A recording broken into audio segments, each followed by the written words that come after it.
let me tell you, we would like to welcome everyone to this Impact of Dental Health on Future Medical Complications. It's sponsored by Aquoral Protective Oral Spray, and we're kicking this series off with Tom Biola. Now, Tom has, I would say, 5 years, because we're not telling his age, but he actually has 30 years of experience as a pharmacist, an educator, an author, and just all kinds of experience. Tom, we're so happy to have you here with us today.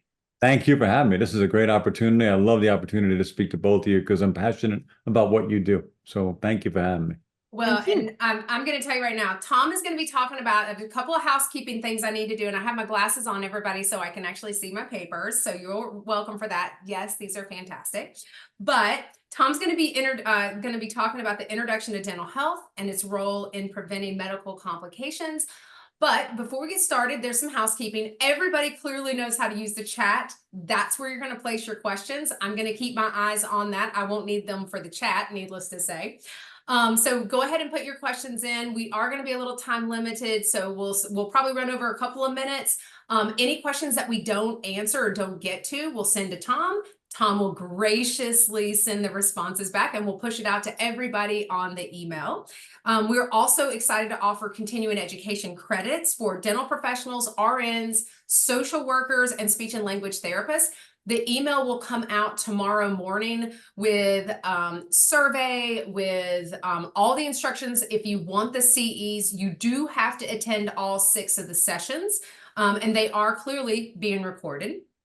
And I also want to make sure that we thank Aquoral Spray, Protective Oral Spray, who is again our sponsor for this. And there will be a link in there for a discount code. So I love me a discount. So without further ado, because this is a brief webinar, Tom, let us get started. And so I want to talk about dental health and more specifically dry mouth. So I think a couple of people heard us kind of chit-chatting about it. You heard a little bit about my husband who has dry mouth. There's lots of people that are connected to us, and it's so much more common than I thought. I mean, I just thought it was kind of annoyance, but there's a clinical diagnosis, has a big formal name. Why don't you tell us more about xerostomia? I think that's the way to say it. Tell us a little bit more about that. That's exactly right. You said it exactly correct, Matt. Well done. For a non-dental professional, I give you kudos. Very well done. Yes. Thank you. Xerostomia. But, I think the biggest concern about xerostomia from everyone's standpoint, not just the clinicians, but also the patients who have to deal with it every day, is really an understanding of whether or not it's a dry mouth or dry mouth. Because they're really two different things. Dry mouth is something that could be caused by medications. It could be caused by diseases, but a dry mouth can basically be caused by, hyposalivation or a dysfunction of the salivary glands themselves. So that helps us understand, is it dry mouth, a subjective sensation? My mouth just feels dry. Okay. Or is it true salivary gland hypofunction, that your saliva just doesn't flow because your glands have become dysfunctional due to radiation, chemotherapy, trauma, etc. Oh, I did not really think about it that way. I know, Jay, you're getting ready to jump in. Sorry, guys. This is what we I'm do on like, our watch us. We're like, wait a minute, I have a question. And then what happened? It's the way it is on our podcast. So I know that our mom has dry mouth, but it sometimes causes excess saliva, which is an oddity to me. But how does this impact mental health and dental health? Like this is what I didn't understand as a layman, because I definitely am not a dental professional. Okay, so here's the problem. You need saliva to be able to chew and moisten your food and swallow it, right? Mm-hmm. If you can't wet your food enough and it becomes more difficult to swallow, you start making nutritional choices. You start making changes in your diet. You tend to go for simpler to eat things, simpler to swallow things, more liquidy, that kind of thing. So you're talking about less protein, more carbohydrates, more fats, and that's a nutritional shift for your body, okay? That can affect your immune system. At the same time, if the lack of saliva has caused a problem with your dentition, your teeth, and you can't chew, well, again, you're going to go for things that are easier to chew, right? So again, more fats, more carbs, and less protein. So the combination of the two, not being able to chew because the lack of saliva has affected your teeth, and because you really can't wet the food enough and swallow it, you've made these choices now in the food you eat. And so your immunity may suffer. And that can be a snowball effect, because if you have xerostomia and you have periodontal disease, well, now making choices like those could affect your immunity, and that could aggravate the periodontal disease. So it's sort of a vicious cycle. And Mhm. at the same time, if you really can't chew and swallow effectively, well, food particles tend to come out of your mouth while you're eating. Yeah. Maybe I don't want to eat around other people anymore. Mm. So that starts to lead to social isolation, which is, I'd rather eat by myself and not be around other people. And so all of that can affect your mental health, right? It seems like everything around you is working against you now. You don't enjoy food, you don't enjoy eating, you're not in the presence of others that you really want to be in the presence of. And that's why I think while we always talk about dry mouth in dentistry, we don't necessarily always look at the impact it has, as you said, on both the physical and mental health of the patient, including their medical and dental health. Yeah, I can tell you, I know JJ and I have some questions for you, but I will say, so my husband is a head and neck cancer survivor. It was a HPV related cancer. And one of the things that absolutely happened, we were talking a little bit about this. We didn't know some people were in the waiting room, so you all got a little bit of the early stuff. That's okay. But it absolutely has impacted his ability of his desire to want to go out to eat. I will absolutely, I mean, I can confirm that. We deal with that. He's 2 years outside of treatment and still has significant dry mouth. And we don't know that it'll ever come back. We believe that the salivary glands, the wet part, because there's two types of salivary glands, isn't there? Like a wet part and a sticky part? Yep, there is. There's serous and mucinous saliva. They're made by different glands, and depending on which glands were irradiated, he may have more of the serous and less of the mucinous. So if he's got more of the serous, it's very loose, and that could, like as JJ said, that can almost be like too much saliva. Mm-hmm. That's the other way around. If other glands were irradiated, then he could have more of the mucinous saliva, which is very thick and ropey, and sort of gives you that feeling of taste in my mouth. I don't like the taste at all. Yeah, and he is nothing but the sticky stuff. And his greatest fear is being by himself eating, and he's afraid of choking. He's afraid, and we've even talked about, are there devices that if something happens that he's by himself and he's trying to swallow and he can't drink enough, does that, he's at risk of choking. And I think that is a valid fear, which then makes you not want to eat and impacts social quality. Well, think about it. You need saliva to be able to move the food around to get to your taste buds, right? If you have that saliva to move the food around to get the taste sensation, what are you doing? Well, you're drinking water or soda or whatever you're drinking with it. But now you've diluted the food down in whatever liquid you were drinking with it, and the food just doesn't taste the same. Plus, your taste buds are affected anyway by xerostomia. So it's really a combination of, I'd just rather not eat. And that's very bad, because that means, again, nutritionally you suffer, and your immune system suffers as well. Everything I've heard you say, Tom, it's interesting because we run into these with our mom who has, like we said, Parkinson's. And it's something that's never been addressed. As many neurologists as we've dealt with for 20 years, we've never talked about dry mouth or these dental issues where she doesn't want to go out and eat. She doesn't want to be around people in public, things like that. So that is really interesting to me. So I have a question. Are there other things that people can take that can cause dry mouth, like dietary supplements, medications, any other substances? Well, that's the thing, as a dental professional myself, having been in dentistry for all this time now as a pharmacist as well, one of the things that I tend to focus on are all the other things that people can take that can cause dry mouth. And one of the things that I think gets my attention the most right now is cannabis.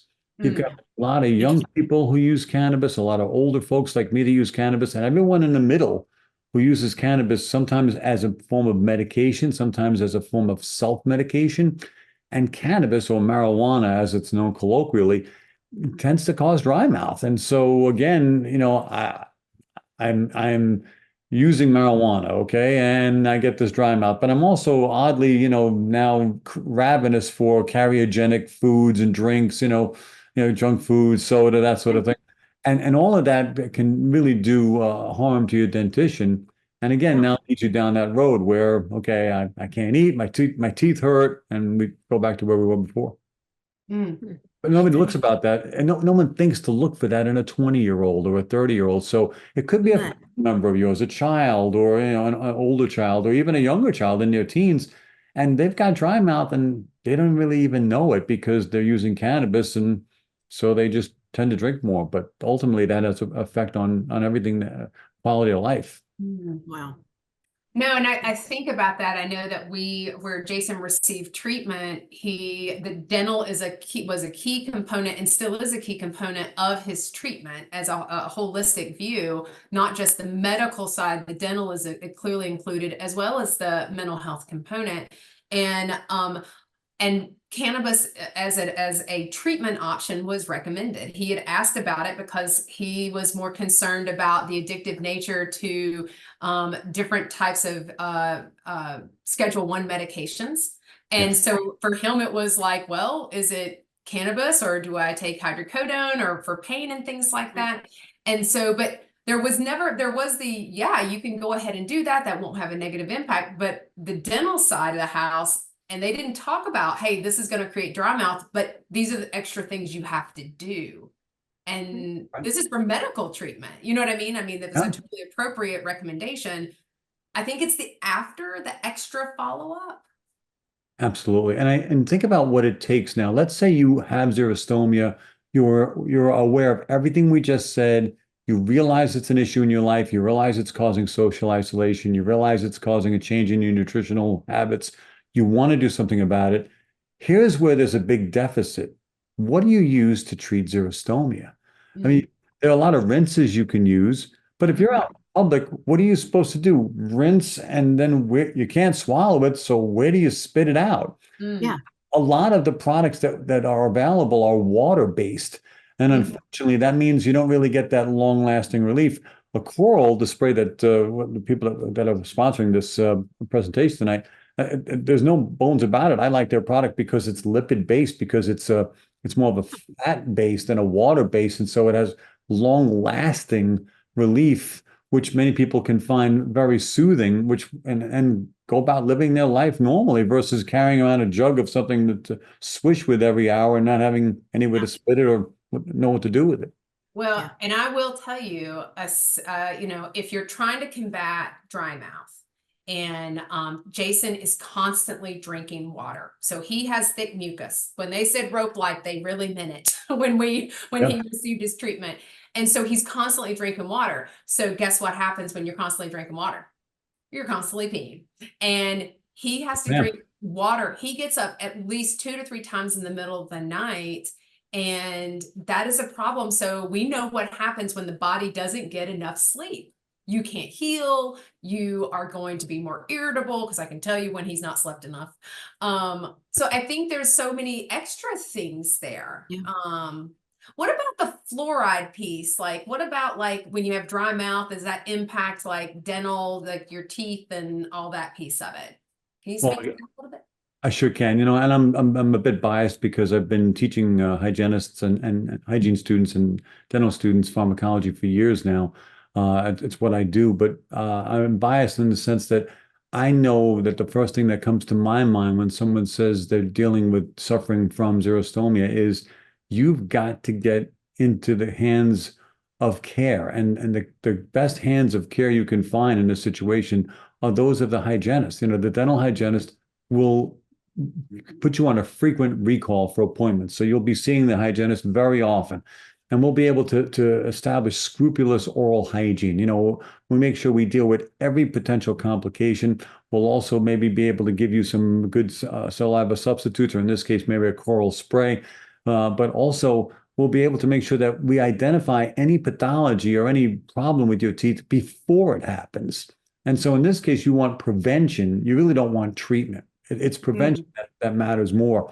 So I can't say this enough, because I'm in the dental space, so I always think dental. If you're not in the dental space, You just think your teeth are one more inconvenience that you've got to deal with everything else that's going on. If you've been let's say you've been diagnosed with cancer, one of the last things in your head is, oh, I better go see my dentist or hygienist. You want to get on chemo, you want to get radiation, you want to get it Right. treated away. But really, the first step should have been to go see the hygienist and dentist, get a lot of this cleaned up, and then move on to your radiation or chemo. You know, I think that was something that was really interesting to me, because it made sense to me that there would be a focus on dental after it was like, oh, we're gonna. It didn't really occur to me like, oh, we're radiating his head. Like it radiated, like that's where it was squamous cell carcinoma, his lymph nodes there. But there's other diseases too, right? That Absolutely. can create dry mouth that have side effects. What are some of those diseases that we should be aware of that are kind of like not Captain Obvious? Well, okay, so cardiovascular disease alone, right? You've got hypertension. So you're on Mhm. medications that lower your blood pressure, but one of the side effects is typically xerostomia. You've got congestive heart failure. Your doctor says, okay, your heart and kidneys aren't working so well, limit your fluid intake. That's another cause of xerostomia. GI, right? You've got GERD. Acid reflux can destroy your salivary glands or damage them. Again, xerostomia, right? There are autoimmune diseases like Sjogren's syndrome that can damage your salivary glands. Even things like anxiety and depression, when you take medications to treat those, that's more xerostomia. Even dental procedures can damage salivary glands and or the nerves that supply the salivary glands, and that can cause xerostomia. So again, it goes back to the same situation we said before. The first step is really identifying what's causing it. Is Right. it truly dry mouth or is it a dry mouth? And then that from that strategy, a dental professional can help you figure out the best method of treatment. Mm. So here's my question, because I have to say it's all about me. So here it is. So we're caregivers for our mom, and we've fought whether it's dry mouth or it's excess saliva. So when I go to the dentist, when I take my mom there, and she's a Parkinson's patient and has been for 20 years, how much medical history should I be telling them? But how much should they be asking me? Like, how much of her background does a dentist need to know? Everything. Really? This is the hardest part about dentistry and medicine. And I'm not ashamed to say that even I, in my 30 years being involved in the dental space, can tell you there was a time when we viewed patients as dental patients and medical patients. Even though it was the same person, we kind Yeah. of put it in our sphere. Okay. They were a dental patient, but they were also a medical patient. And what's happened over the last 30 years is this convergence of dentistry and medicine when we realize they're not two separate spheres now. They're one. You know, we instead of siloing, we have to look at it as, okay, this is one person. And there is this oral systemic connection. You know, what goes on in the mouth can affect the body, and what can affect the body can go on in the mouth. And I just got really lucky because I ended up being the pharmacologist in dentistry. And I saw that as a dental professional these days, you've got to be an expert in the medical side of dentistry, but also the dental side of medicine. You've got to be able to see that convergence. And the only way you could see that is if the patient gives you everything. I've often said this to dental professionals, you've got to know that patient like you know a family member. But from the patient standpoint, why do I need to tell you? You're working up here. You know, Yeah. you don't need to know everything about me. You're just working on my teeth. And that becomes a bit of a barrier as well.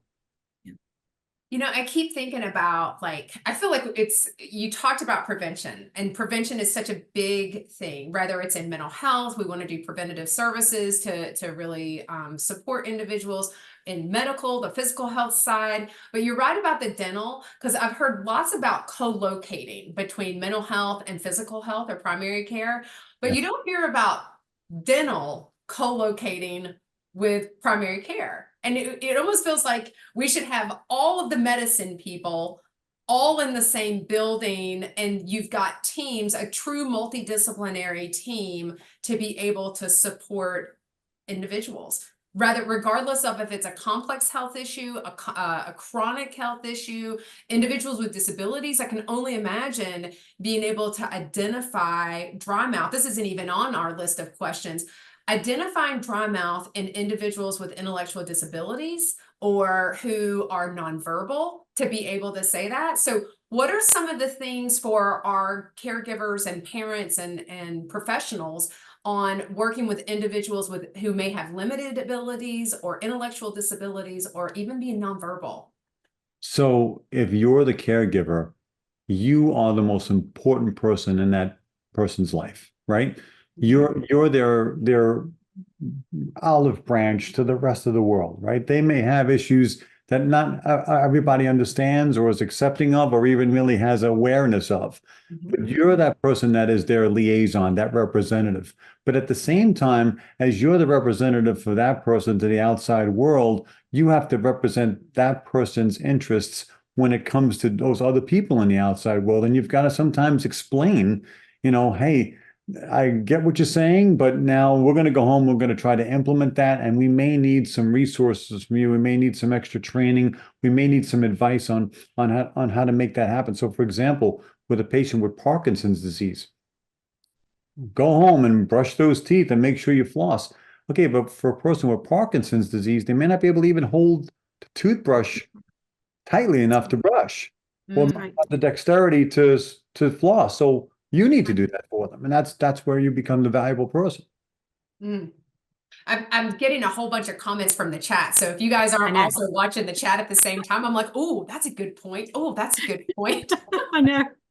I love it. I think that's so important. I want to kind of go over here to the chat, Tom. Sure. Someone said, I can't see the whole thing. It's Marg right now. I'm whoever Marge is. Marge, you're my bestie right now. So it says, so what do you suggest for our patients do? Says rinses are not great, especially mint and alcohol have this burning sensation. That's true. Yes. So what are some recommendations maybe that you could offer? So I like a coral. I mean, not because I've worked with them in the past, but because I just think it's probably the most effective aid we can use for xerostomia. Because first of all, it's very discreet. If you're my age, from my generation, I look at it as like Banaka, a little spray that you stick in your pocket, but it's a lot smaller, and you just spray it, and it coats your mouth with this lipid base made from corn oil that really keeps your mouth moist for long periods of time. You don't need to spit it out. You can use it very discreetly and stays in your pocket the whole time. So I like it because it provides that long lasting effect that people need versus having to try to rinse every hour or drink water every hour. Because as you said, Nat, very well put, the more water I drink, the more I have to urinate. And ultimately I'm going to say, you know what, I'm not going to drink anymore. Yeah. I'd rather have dry mouth because I can't, there's sometimes when I can't urinate, if I'm on a golf course or I'm in a supermarket or I'm out shopping or just walking around, a restroom isn't always immediately available to me. So that's why I like that. I think that's probably the first way to go for an active lifestyle. But also, I think it's important to see your dental professional, see your hygienist as often as possible. Keep everything working very well in your mouth. Follow the protocols and procedures they give you for home care. And keep in mind that things are going to pop up. It's not always going to be so easy. Yeah. When things pop up, it's important to seek help. Now, keep in mind, I've been talking about dental professionals, but we can't ignore the fact that you do need to see your medical professional as often as well. So schedule frequent appointments, make sure you're compliant with your appointments so that if there's any change in your condition, it's like you said before, now it's that integration, as I said, but you said it even better. I wish we were all in the same building. I wish we were all in the same room because it's really a multidisciplinary approach. Yeah, I think that's so important. There was a follow-up question about over-the-counter script for a Coral. It is a script right now. That is correct. We'll make sure that folks have in the email that we send out tomorrow, we'll make sure you have all the details of about a Coral, it being lipid-based versus water-based, and there's pros and cons. I have Melinda who just asked a question. Any recommendations for nighttime dry mouth? I wake up with mouth pain and my tongue is stuck. I use a CPAP. We didn't talk about CPAP. We did not. That was my question. I was like, is there equipment? Tell me about Yeah. that. And she's using Biotene, but it only lasts about an hour. So this is, and please know, we're not bashing anybody. We're not saying, like, there's lots of solutions, but a Coral is a really good an alternative to water-based. I think you got to know your stuff to know what you want to try. So what would you recommend for nighttime? So this is important because anyone who's ever suffered nighttime dry mouth knows the best solution is keep water by the side of your bed, right? Okay, but you're fumbling around in the dark, you're trying to reach for the glass, you might knock it over, you might spill it. So one of the things I recommend is if you're going to drink during the night, make sure you have one of those like water bottles that you can open and close relatively easily. I've Mhm. even had some patients actually wear a hydration backpack to bed so they can keep the tube close by, take a sip, and just go right back to sleep because you don't want to obstruct your sleep any more than you have to because you're waking up constantly for mouth moisture. A coral will be a good solution for nighttime because it'll keep your mouth moist longer than any of the other products that are available. But again, biotin has its advantages too. So if I'm home during the day and I don't want to use a coral and I want to like rinse with biotin, that's fine. It's really a balance you have to find of how long you want your mouth to be moist. And for the longer stretches, like bedtime, sleeping, during the day when you're out and about, I think a spray like a coral works. If you're home and you just want to keep your mouth fresh and feeling and tasting good, then maybe use something like biotin or another oral rinse. But it really has to work for you and your lifestyle. That's the most important thing I could tell anybody who's listening. If you're the person, the patient themselves who's dealing with xerostomia or their caregiver, you've got to know what works best for them and be adaptive to that and say, okay, we're going to use a multitude of different products or several products to really attack xerostomia from several different directions.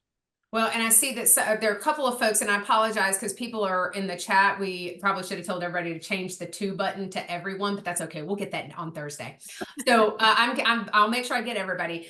Some folks have recommended Xylamelts. We've tried those. We use a combination of tablets. I mean, honestly, folks, I have my purse full. My husband just puts all of his stuff in it, and it's like he's trying what works, especially because he has severe dry mouth. It is constantly, it never goes away. So let me ask you one more question. I know, we're getting so close to the end of time. I wish we had an hour.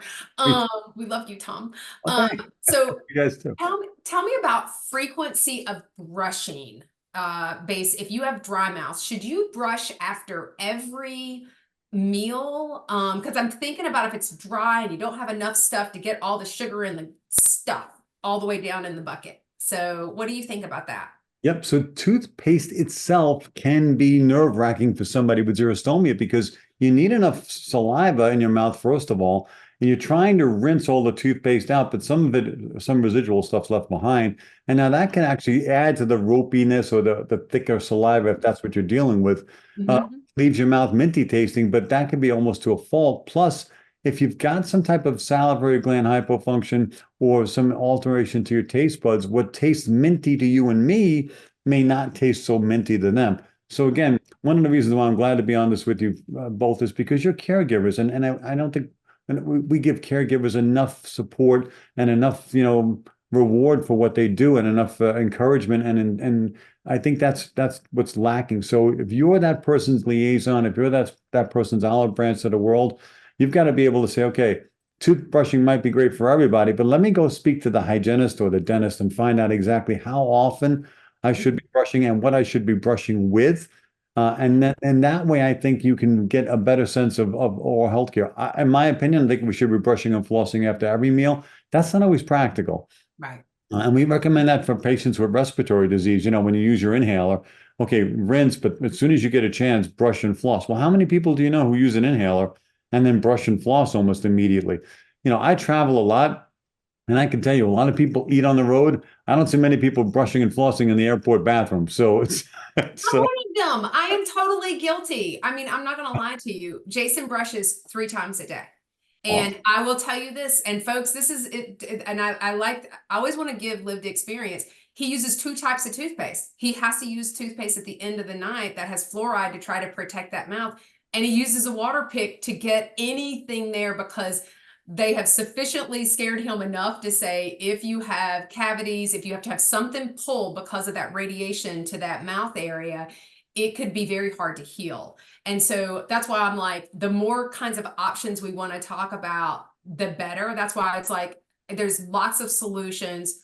Work with your dentist. What I hear you saying, Tom, is work with your dentist to find the solution that works best for you. Your dental professional is the most valuable resource and the most valuable person when it comes to your teeth, your dentition. You've got to make sure you schedule frequent appointments. And if you're the caregiver, you're with them every step of the way. You're listening, you're taking notes, you're understanding what the instructions are. Because much like, you're going to take care of your own teeth, you're now responsible for their teeth as well. Mm. And a smart person once told me, you can live a long life, but the two things you need the most in this life are your teeth and your feet. And I've always said that, those are the two things that matter most because they affect your quality of life probably more than anything else, the things we take for granted. Right?